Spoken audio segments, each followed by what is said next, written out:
Rules of debit and credit. All accounts are divided into 5 categories for the purposes of recording the transactions. A. Asset. B. Liability. C. Capital. D. Expenses/losses, and E.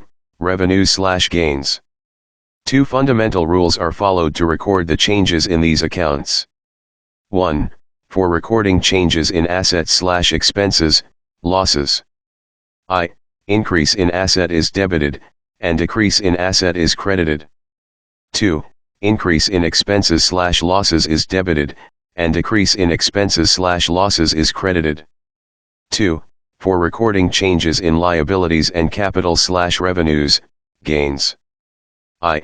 Increase in liabilities is credited and decrease in liabilities is debited. 2. Increase in capital is credited and decrease in capital is debited. 3. Increase in revenue/gain is credited and decrease in revenue/gain is debited.